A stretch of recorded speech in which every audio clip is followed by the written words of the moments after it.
Estou dando continuidade ao meu testemunho, sobre a minha experiência que já tive. Eu afirmo, um homem de Deus pode neutralizar um demônio que está agindo na vida de uma pessoa. As orações de um homem de Deus são como uma corrente que impede aquele demônio fazer o que quiser. Eu digo isso, porque mandei um espírito da morte matar um crente fraco que andava no pecado, e um amigo seu que era mais firme na palavra, sentiu a presença desse espírito da morte quando visitou o seu amigo, e quando ele chegou da casa de seu amigo, ele voltou para sua casa de joelhos apresentando seu amigo a Deus, e toda vez que eu enviava o espírito da morte, ele voltava com o resultado negativo. Esse espírito me disse que quando entrou na casa do irmão para matá-lo, um anjo estava no quarto dele protegendo, zelando por aquela alma. O anjo estava fazendo isso por causa da oração do amigo dele, porque pelo vaso rebelde, o anjo não desceria.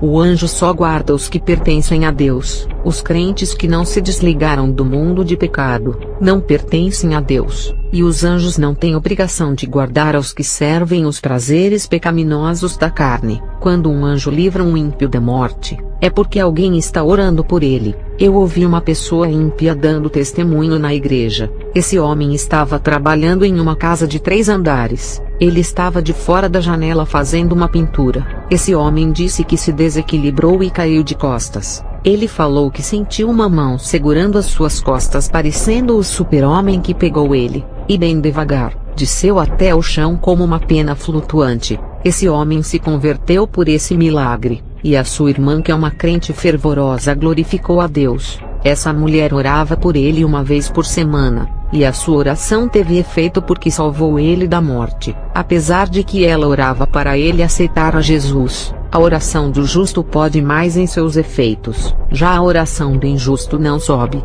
Quando eu me converti, e com 2 anos servindo a Jesus, um rapaz drogado me pediu oração, e Deus revelou que esse rapaz iria morrer, e naquele momento eu clamei para Deus não deixar Satanás levar aquela alma, e o Senhor disse: por causa do seu clamor, irei acrescentar os dias de vida desse jovem, porque o seu pecado já está maduro para a cefa. O jovem tinha apenas 16 anos, e cometeu tantas coisas ruins que o seu pecado amadureceu diante de Deus, e Deus me mostrou o homem que iria matar esse jovem. Isso foi na visão. Esse homem estava possuído pelo espírito da morte, que os seus olhos estavam dilatados, seus olhos aumentaram em tamanho, e quando esse homem se aproximou da casa desse jovem, as minhas orações assumiram uma forma de luz e atingiram esse homem. Ele não conseguia dar mais um passo para frente em direção ao portão do jovem. Os seus pensamentos eram de morte e em fazer o mal dentro daquela casa, onde o jovem morava com os pais, e com certeza os pais do jovem iriam pagar com as suas próprias vidas. Eu tinha certeza de que o jovem e os seus pais iriam morrer pelas mãos daquele homem sanguinário. Eu pude ver em minha oração um laço de luz prendendo as pernas do homem. Eu pedia para Deus neutralizar os braços e as pernas daquele demônio. O espírito da morte que conduzia o corpo do homem foi neutralizado, e esse homem não conseguiu ferir o rapaz. Depois de alguns dias, esse rapaz passou em uma rua escura, onde tinha 3 homens armados prontos para assassiná-lo por dívidas de drogas. O rapaz passou perto desses homens. Eu vi quando um anjo de Deus cegou os olhos deles, igual Eliseu quando orou para Deus cegar o exército dos arameus que cercavam Israel. Não que os bandidos ficaram cegos, eles não viram o moço passar perto deles. Parecia que os seus olhos foram vendados espiritualmente, e depois disso, os pais dele pagaram a dívida das drogas que ele devia, e mandaram o seu filho para o interior longe da cidade para viver em fazendas. Enquanto o jovem estava naquele bairro dominado pelo crime, as minhas orações seguravam a sua vida. Voltando a falar da missão das bruxas, os nossos alvos sempre foram a destruição do evangelho. A maçonaria, junto com a convenção das bruxas e também junto com os feiticeiros, estavam arquitetando mudar o evangelho da igreja. Na década de 80, a reunião que eu participei na Europa foi com bruxos e bruxas de vários lugares do mundo. Um feiticeiro africano que participou dessa reunião foi contratado para ser um novo pastor de igreja. Esse homem recebeu milhões da maçonaria para abrir novas igrejas. Ele fundaria uma sede para dirigir, e depois iria abrir filiais para colocar os seus discípulos do mal para dirigirem. Na reunião, um grão-mestre disse: tem igrejas que oferecem alimento espiritual saudável, e o nosso plano é espalhar vocês que serão os novos pastores e membros para pregarem nessas igrejas. Iremos alimentar o povo com a podridão do nosso evangelho. Essas igrejas que são fáceis irão comer a nossa comida azeda, que impedirá os seus crescimentos espirituais. Iremos fundar mais igrejas do evangelho da barganha que ensina os membros a terem interesse somente nas bênçãos de Deus. O povo irá aprender a amar aquilo que Deus pode dar e fazer por eles. Já o dono da bênção eles não vão amar e nem servir. A igreja vai ser interesseira só nas bênçãos de Deus. Ele não terá importância em suas vidas. Iremos ensinar a igreja a ser materialista, e não uma igreja espiritual,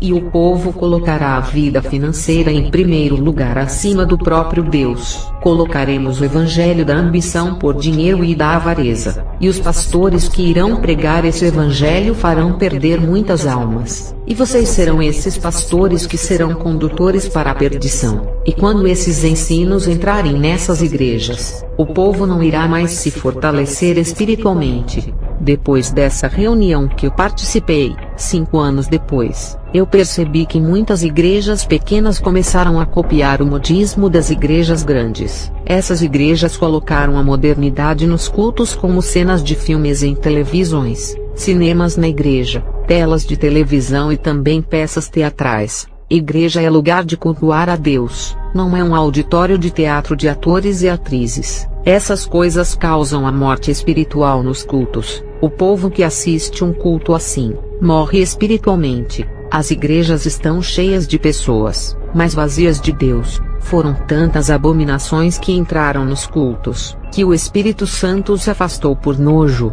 Como ele irá operar nesses cultos? O teatro que foi criado pelos adoradores do deus grego do vinho, já está nas igrejas. Os cultos com as luzes de pisca-pisca que são oferecidos para o mesmo deus dos bailes e casas noturnas. Esses lugares de depravação, onde tem aquelas luzes que ficam piscando, tudo aquilo é uma forma de cultuar um demônio que criou esse projeto. Em uma balada, onde os povos consagram os seus corpos aos demônios comendo, bebendo, dançando e as luzes da casa piscando, isso é uma forma de cultuar uma entidade maligna. Seus corpos adoram com danças, os bailes funks que tem todas essas coisas. Existe um demônio ali que criou esse projeto. Tudo isso é uma forma de cultuar um demônio daquele lugar, oferecendo os seus corpos nus como sacrifícios vivos. Não importa o ritmo da música, se for um bar de roqueiros bebendo, ali eles estão cultuando o demônio daquele lugar. Da mesma forma que os pastores alugam um salão para cultuar a Deus, uma pessoa que aluga um salão para ser de funk, rock, forró, sertanejo ou de qualquer ritmo, essa pessoa está fundando uma casa de adoração aos demônios, e eles operam nesses altares erguidos. Em uma igreja, alguém irá louvar, e o pastor irá oferecer comidas espirituais. Em uma casa de show, alguém também irá louvar, que são os cantores do mundo. O pastor desse lugar é o responsável. O fundador dessa casa de louvor é Satanás. O pastor da igreja oferece comida espiritual, já o pastor da casa de shows oferece comida da carne. O que um pastor de um baile oferece às pessoas? Bebidas alcoólicas, comidas, churrascos. Eles oferecem comidas para o ventre, mas não a espiritual que uma igreja oferece. Em um baile tem namoro, paquera, sexo, orgias e toda a forma de prostituição. Os pastores desses bailes oferecem toda a maneira de satisfazer os prazeres da carne, e a igreja oferece aquilo que satisfaz o espírito. Esses fundadores de bailes, casas de shows e outros nomes de casas de festas não se importam. Os fundadores desses lugares estão erguendo templos de cultos aos demônios, e detrás do balcão, onde o fundador oferece bebidas alcoólicas e comidas, é o altar de Satanás. E cada fundador que aluga salão para essas coisas, fazem para adorarem os demônios. São esses fundadores que estão destruindo todas essas almas aos demônios. Quando eles morrerem, irão sofrer no inferno por cada pessoa que frequentou o seu baile ou bar. Vocês que constroem esses templos de adoração, estão levando os jovens aos vícios das bebidas e à prostituição. Tem pessoas que vão a esses lugares, e acabam arrumando brigas e são assassinadas. A embriaguez faz as pessoas perderem o raciocínio e arrumarem confusão, que irá custar as suas vidas. E a disseminação da AIDS que se multiplica nesses lugares. Pessoas bêbadas mantêm relações sexuais, e pegam doenças. Um bêbado não sabe o que faz, e o responsável de todas essas coisas é o dono do estabelecimento. Nesses altares de adoração, tem os espíritos dos vícios do alcoolismo, das drogas, do sexo, espíritos das doenças e da morte. Todos eles trabalham nesses lugares. E as igrejas estão imitando esses lugares colocando luzes pisca-pisca, igrejas fazendo shows com cantores famosos, igrejas colocando teatros e festas juninas, comendo e bebendo comidas dessas festas, que são oferecidas aos santos católicos dentro da própria igreja, e outras igrejas colocando danças e jogos, e todos os espíritos malignos das casas de shows e bailes estão entrando nessas igrejas, e os membros ficam reféns de ataques demoníacos. Antigamente, uma pessoa quando frequentava a casa de show, voltava de lá depressiva e enferma, e quando começava a ir para a igreja, a sua saúde era restaurada. Hoje, quando a pessoa entra na igreja, ela pega depressão e enfermidades, porque as igrejas se tornaram casas de shows, e os mesmos espíritos que operam nos bailes e nessas casas, agora estão operando dentro das igrejas por copiarem essas coisas. A maioria das igrejas não são mais lugares de restauração da saúde e da vida espiritual. As igrejas construíram altares abomináveis dentro de seus templos, os altares dos deuses desse mundo, os deuses das casas de shows e bailes que estão migrando para essas igrejas, por serem parecidas com as boates desse mundo. Olha o tanto de crente com depressão dentro das igrejas. Pastores estão passando no psicólogo e tomando remédios fortes para dormirem. Olha o número de suicídios que só aumentaram entre o povo da igreja. Se a igreja tem o poder de Deus, isso não estaria acontecendo com os fiéis. Tem muito ministério que não serve para congregar. A vida da pessoa não muda, e ela continua ligada com o mundo. Os demônios não têm medo dessas congregações. As igrejas que ainda recebem o Espírito Santo, são as pessoas que tiveram as suas vidas espirituais mudadas. Essas igrejas estão a cada dia mais raras. Na década de 80, as igrejas que ofereciam alimentos do céu eram bastantes, e hoje estão desaparecendo, e o número de igrejas falsas se multiplicou, e quem congrega nelas ficam com as suas almas doentes no mundo espiritual. São membros que estão mortos, e guerreiros mortos não podem lutar, e o final da vida desses membros é o inferno por acreditarem na mentira, e serem doutrinados por essas igrejas. Morrer sem conhecer a verdade é muito triste. Algumas pessoas dessas igrejas, para se salvarem, precisam ter uma chance antes de fecharem os seus olhos ao sepulcro. Elas precisam se arrepender para terem a chance de serem absolvidas por Deus. Eu, depois que me converti, ganhei a alma de uma irmã de uma igreja neopentecostal. Ela estava internada no hospital e a sua doença era fatal. Eu a levei ao arrependimento e houve uma conversão de verdade. Ela não foi a primeira pessoa que ganhei. Uma jovem de uma igreja de células. O Senhor disse a mim: essa alma é preciosa. Eu sondei o coração dela e vejo sinceridade nela em querer me servir. Ela não é convertida, apesar de ser membro dessa igreja, uma igreja que está longe de mim, e nunca ensinará a essa jovem o caminho.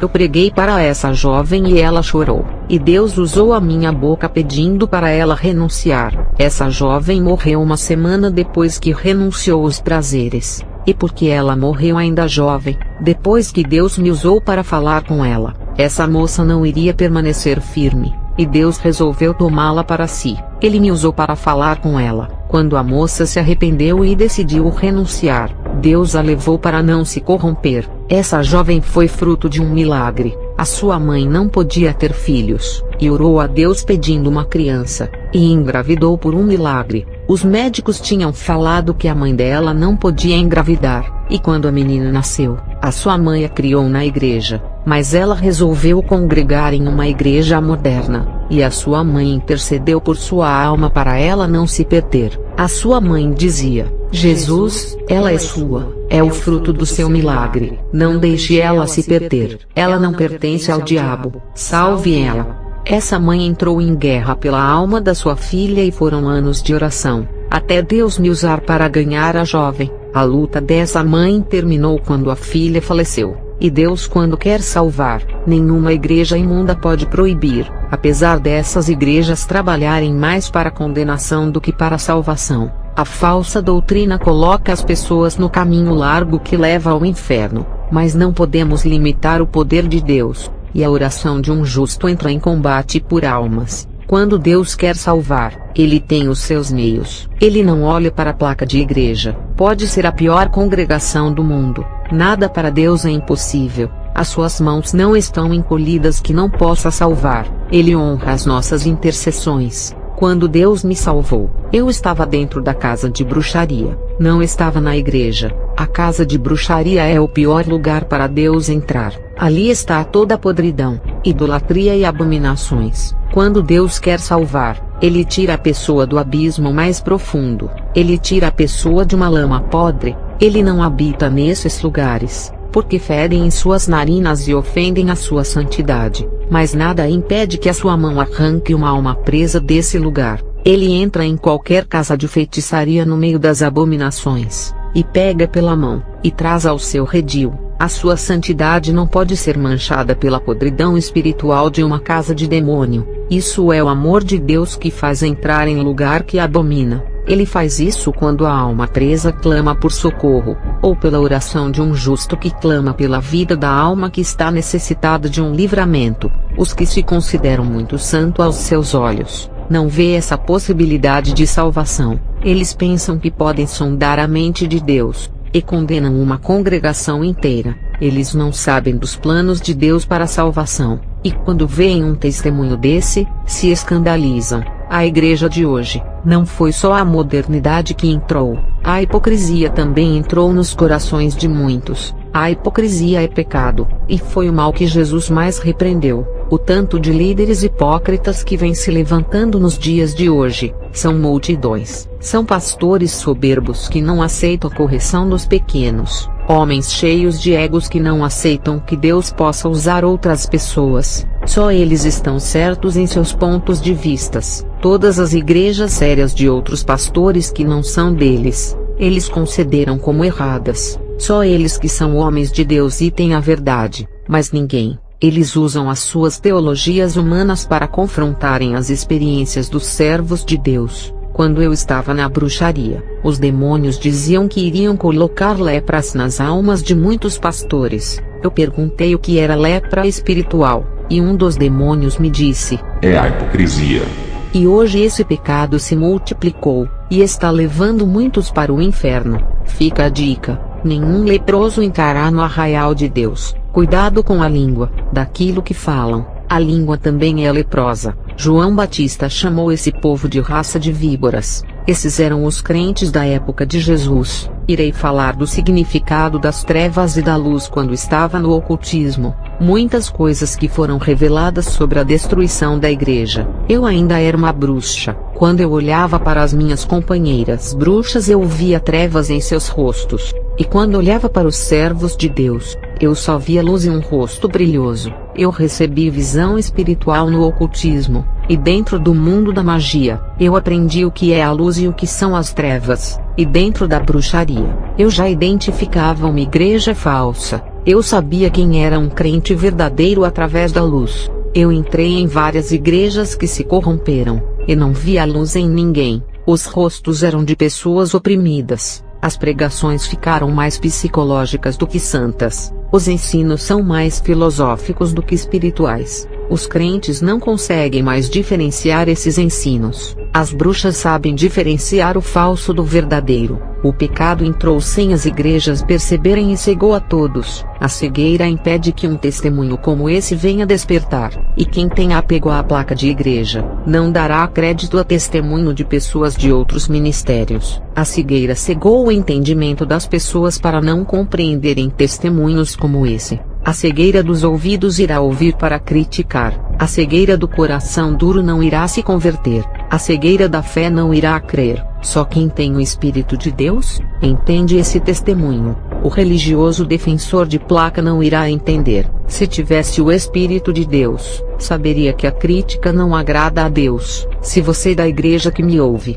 acha que tudo o que falo é loucura pensando que tudo está normal, a cegueira está nos seus olhos. Esse é o sinal de que o Espírito Santo está distante da igreja. O Espírito Santo sempre irá revelar as coisas que não agrada a Deus. Se na igreja tem algo errado e ele não revelou, significa que o Espírito de Deus está longe. A igreja tem que se humilhar e se arrepender, para que o Espírito Santo retorne. Enquanto a igreja não recebe mais a revelação de Deus, os maçons e feiticeiros recebem a revelação do diabo. Quando eu era bruxa, os demônios revelavam tudo a mim. Até o verdadeiro evangelho eles revelaram às bruxas e ainda disseram: essa palavra é perigosa, ela liberta, salva, condena, e seremos julgados por ela, até nós mesmos. Essa palavra é perigosa para os nossos projetos malignos. Essa é a verdadeira causa que estamos criando doutrinas para enfraquecer essa verdade.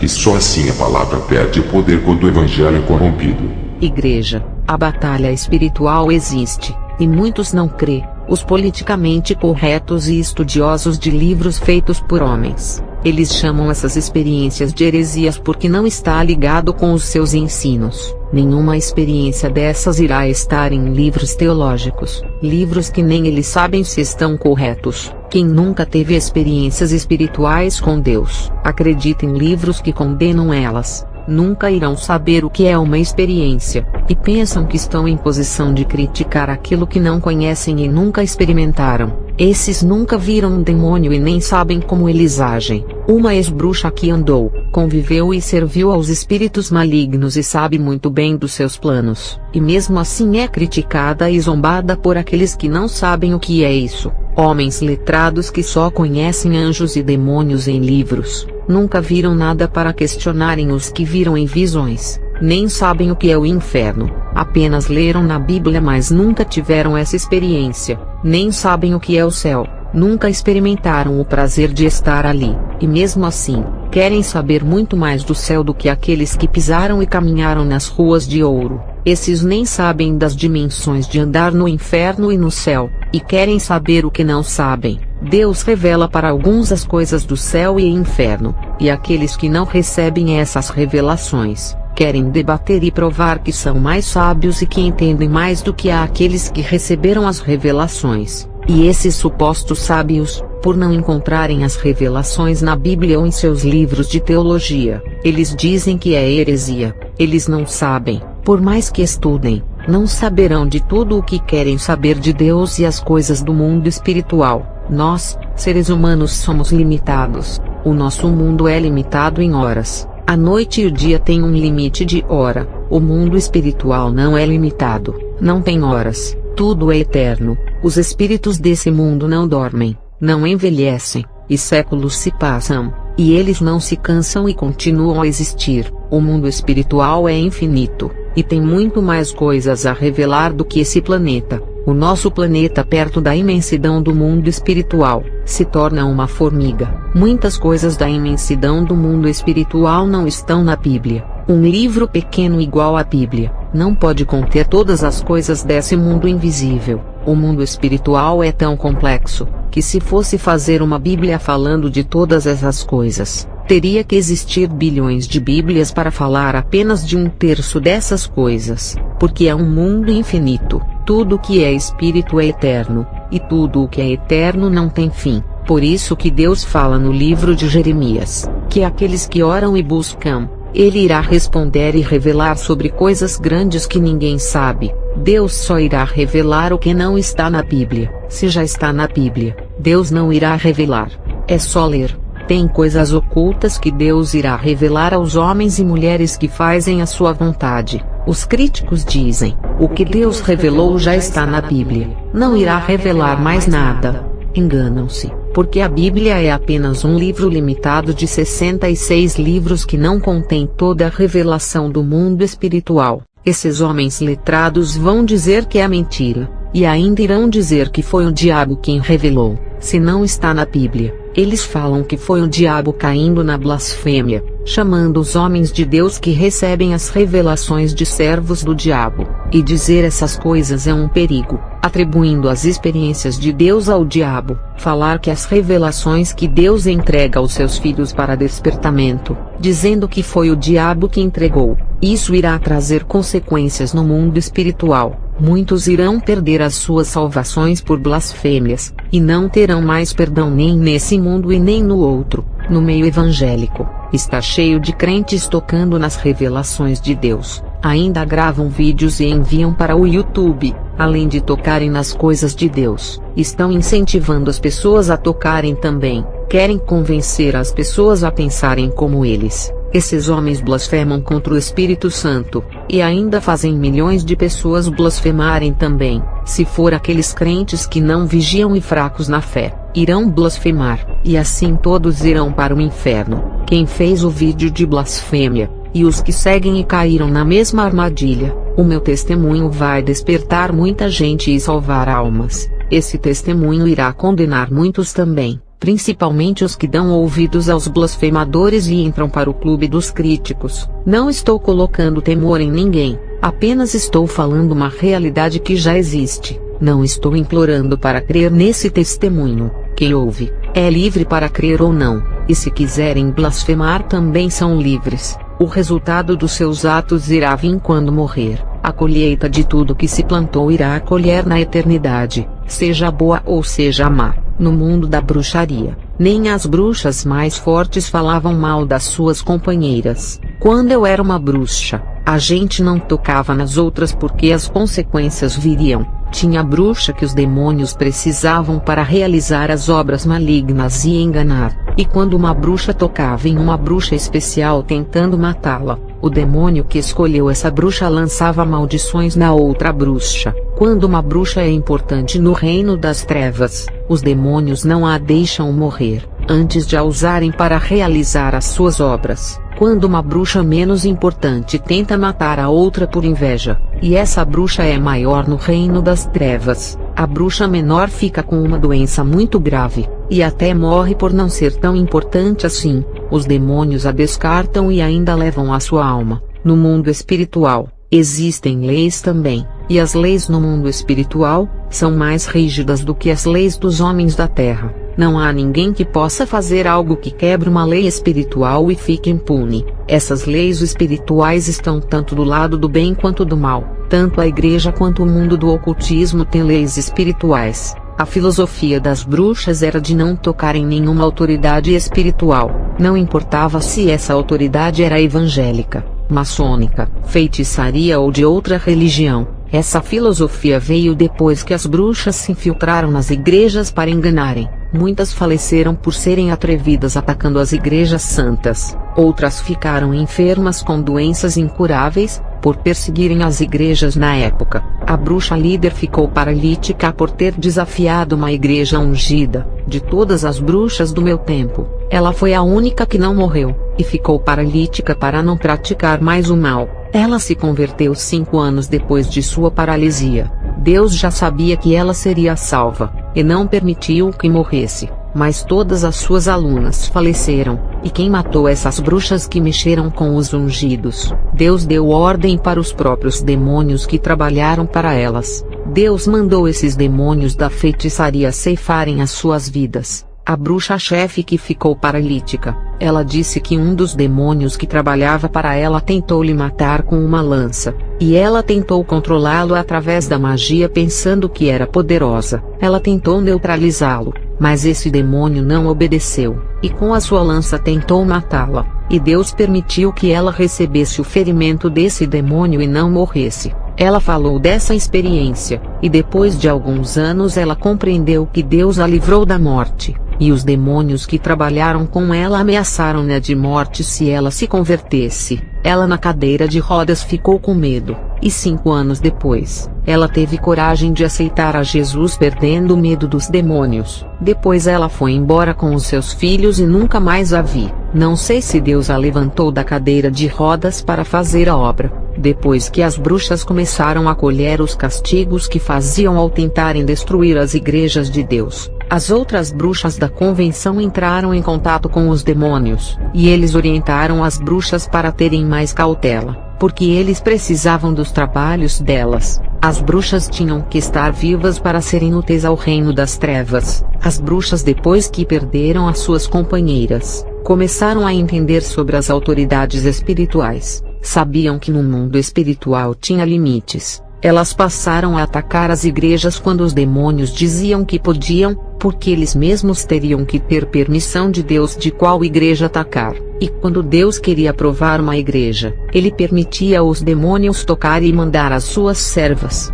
as bruxas, depois que viram suas companheiras morrerem ao tocarem nos ungidos, se tornaram mais vigilantes do que os crentes. As bruxas intensificaram as suas atividades no ano de 2000, quando o Evangelho Santo começou a entrar em extinção. Antes desse ano, as igrejas ainda eram puras por pregarem a verdade, o que causou temor nas bruxas. Hoje em dia, as bruxas não precisam perseguir o povo de Deus, porque os próprios crentes perseguem os ungidos muito mais do que as bruxas. Eles fazem o antigo papel delas, e assim como as bruxas foram punidas pelas leis espirituais, morrendo muitas delas, a mesma coisa são os crentes que ficam perseguindo os servos de Deus. Tocar em uma pessoa ungida já não é boa coisa, mas tocar nas revelações santas é muito pior. Eu estou encerrando essa parte do vídeo para dar continuação em outro vídeo.